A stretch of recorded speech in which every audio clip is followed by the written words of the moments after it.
Joining us now here in studio is Andy Behrman. Andy is the author of a book called Electro Boy, a Memoir of Mania, chronicling his out-of-control euphoric highs, rages of depression, his life as a filmmaker, PR agent, go-go boy, art dealer, convicted felon for art forgery, electroshock treatment recipient.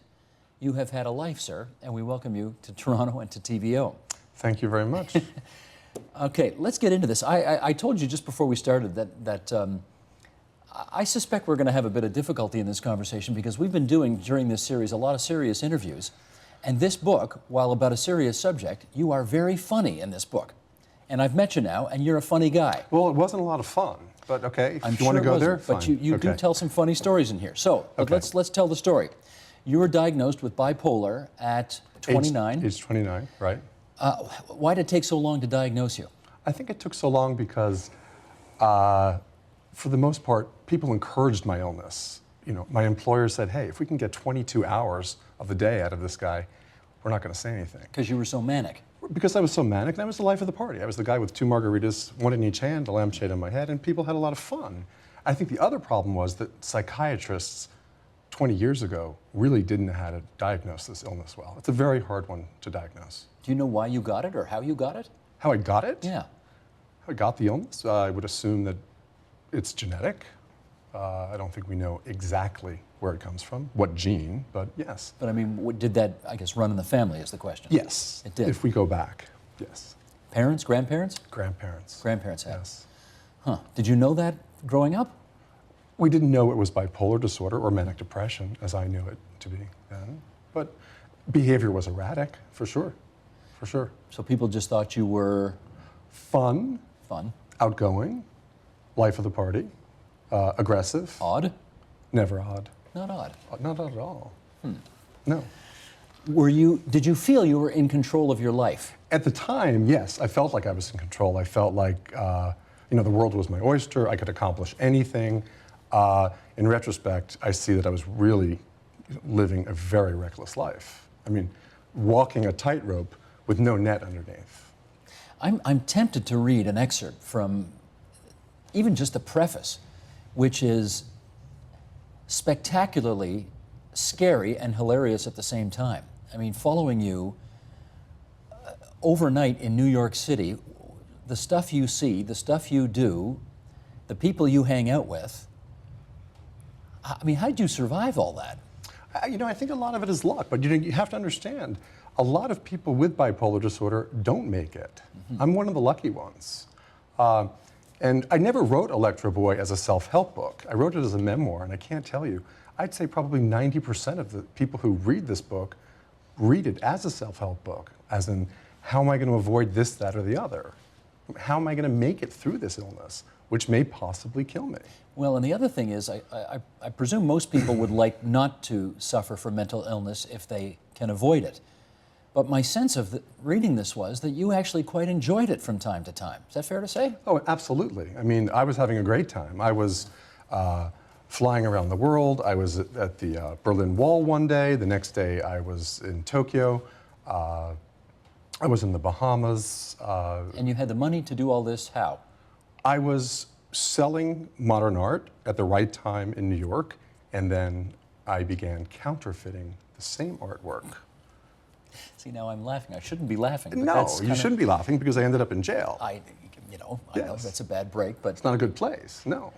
But presumably part of your illness made you think, I can do this. There's nothing wrong with Well, that. right. Again, I didn't see the consequences to counterfeiting.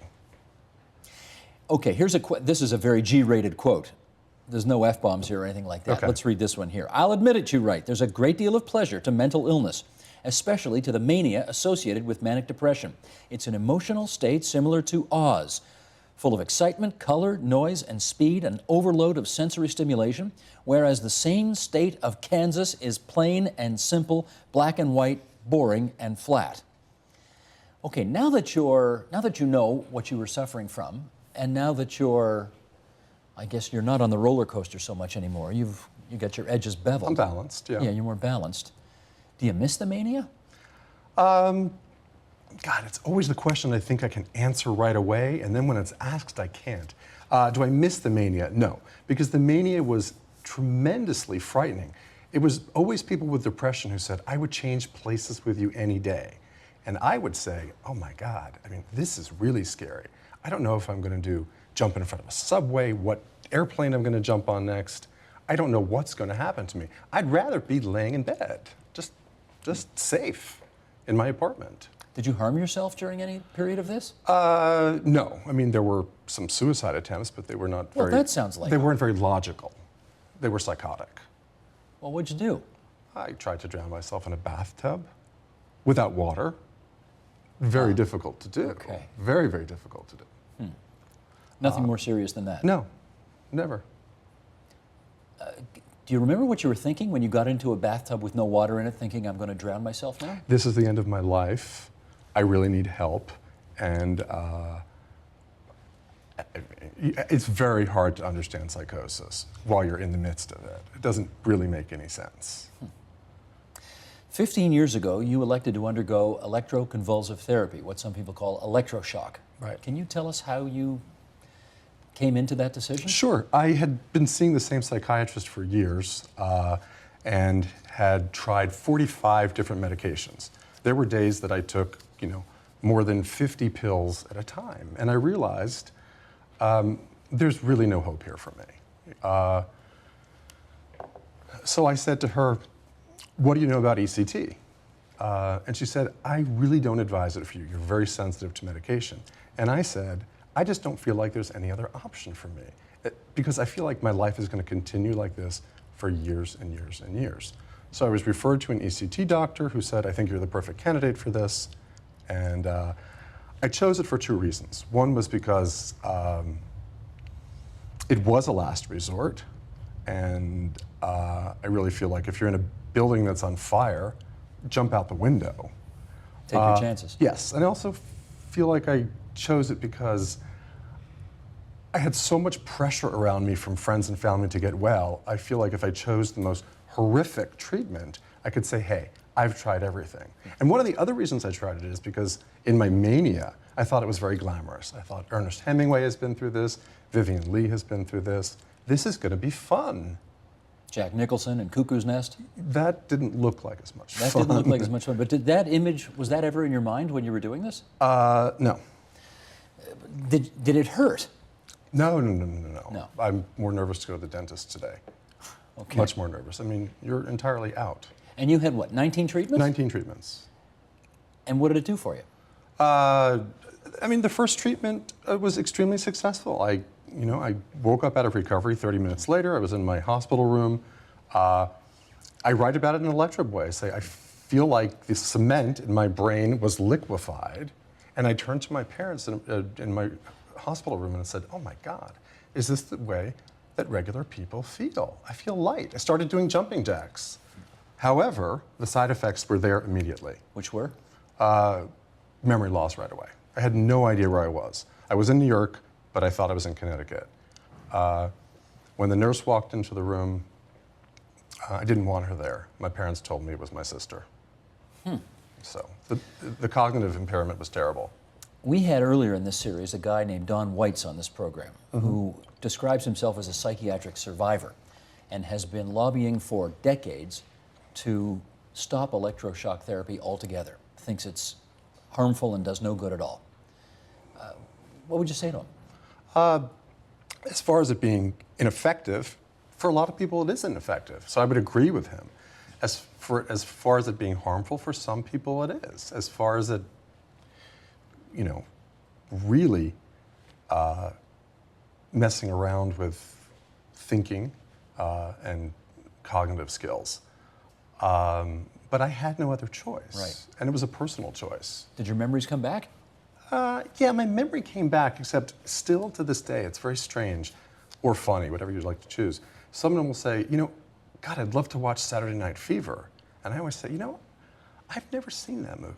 And then people always say, no, Andy, you had to have seen Saturday Night Fever. And I'll say, no, if you put it on, and I'll watch it, and I'll tell you. And then I see 5 seconds of it, and I'll say, yes, of course I've seen this movie. But you couldn't remember that you had? No. Let me read another excerpt. I eventually lose consciousness, but I've been told what will happen. An IV goes in next, relaxing my muscles to prevent broken bones and cracked vertebrae from the seizure that will occur. The nurse sticks a rubber block in my mouth so I don't bite off my tongue, a mask over my nose and mouth so my brain is not deprived of oxygen, and electrodes on my temples. All clear. Dr. Wallenstein presses the button. Electric current shoots through my brain for an instant, causing a grand mal seizure for 20 seconds. My toes curl. It's over. My brain has been reset like a wind-up toy. That does not sound like a neutral experience. This sounds like a scary experience. It's a scary experience, but I'm under anesthesia. I'm recounting this as if I'm a bystander. Yes, when you wake up, your limbs ache, your jaw aches, and you can't remember your phone number, but it does come back. I've watched people undergo ECT, and it doesn't really look that terrible. On the other hand, my problem with ECT, I'm not pro or con, but my problem is when you ask doctors why it works and they say, well, we have 4 theories, we're not really sure, that's when I question it. I don't want to be told by my doctor, it's like a bingo tumbler. We're just mixing things up, So, but is that a good metaphor, in fact? I think so. It is, eh? I think so. Did you, when you were in the midst of all of your mania, have moments where you craved to be normal, so-called? No, because I thought that my mania was normal, and I had lived so many years, at this high end of bipolar, of being manic. My moments of depression were, maybe 0.5%. So I thought mania was normal. There are times even today that I think mania is normal. Would you describe yourself today as normal? Wow. I'm as normal as I'm ever going to be. This is me. This is me. So that's a relative term, right? You don't think you're kind of normal the way people who have not been through this are I normal? think differently. You do? I definitely think differently. I know that. I still take more risks. I still think that I can achieve more than most people can achieve. Nothing is really beyond me, but at least I can evaluate more logically than I could during real moments of mania. You, if you'll permit this observation, you still seem a little kind of, edgy, or a little more on edge than the average guy. Can I put it that way? Is that okay? You gonna be upset with that observation? Well, what does on edge mean? Well, there's a good example. You're kind of, I'm not describing this well. Right now, I'd love to switch seats with you, just for fun. So the fact that you're on the receiving end of the questions makes you a little more... That's not necessarily it. No? I would have more fun playing you right now. Okay. I'm ready. If you mean by, my understanding of edgy is I just want to keep moving and moving and moving and moving. And I'm maybe speaking faster. Well, you look a little more wound up than most of my guests. Let me put it that way. I am wound up. Okay, that's you. I am wound up. I'm medicated so that to be balanced right now. And I'm really vigilant about medication, but I can't be balanced like you. Okay. Well, that was going to be you anticipated my next question, which is you are on meds. I am. And you will need to take it every day for the rest of your life? I think so. And I'm on very little medication, too. Are you very disciplined about taking it? I have to be. You are. I have to be. Do you miss a day ever here and there? I miss a day every 7 years. That's my record. What happens when you miss a day? Well, I don't miss a day. I probably miss 10 days when I say, I'm fine. I'm absolutely fine. Biggest mistake somebody with mental illness can make is to go off meds. Because you go back to the original behavior. And you know that will happen to you if you stop taking? Yes. How's your family handle all this? How did they handle the publication of Electro Boy? Well, not so much, but I mean... That was not good. No. But how did they handle... Well, I don't think they were particularly thrilled learning about my behavior while I was manic.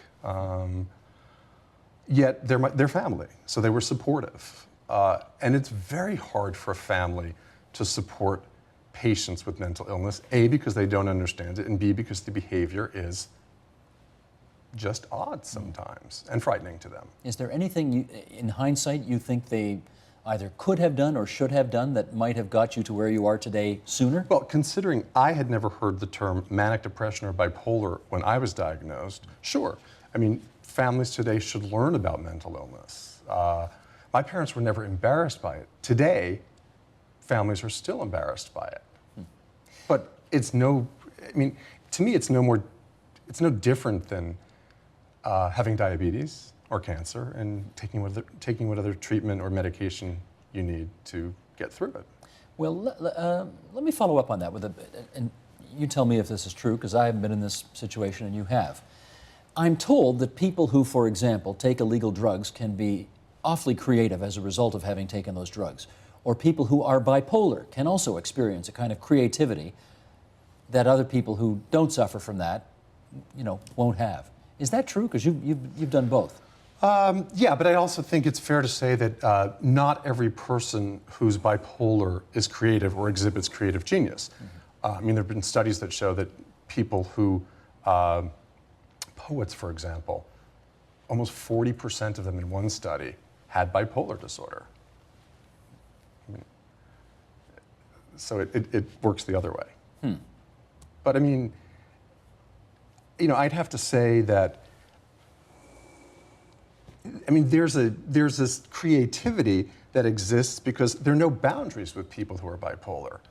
And there's racing thoughts. So they're forced to piece together all these different components of highs, lows. I mean, look at someone like Rachmaninoff. I mean, ups and downs. I mean, when you read Sylvia Plath, I mean, you see all of these highs and all of these lows in one poem. But could you get there without suffering the kind of, emotional anguish and torment that she suffered? Probably not. Yeah, probably not. Yeah. So is it a blessing or is it a curse? That's your next question. I guess it's both, eh? It's both. It's both. Just finally, how do you like your life now? How do I like my life Yeah. now? It's a heck of a lot easier, balanced. It's not nearly as frightening. I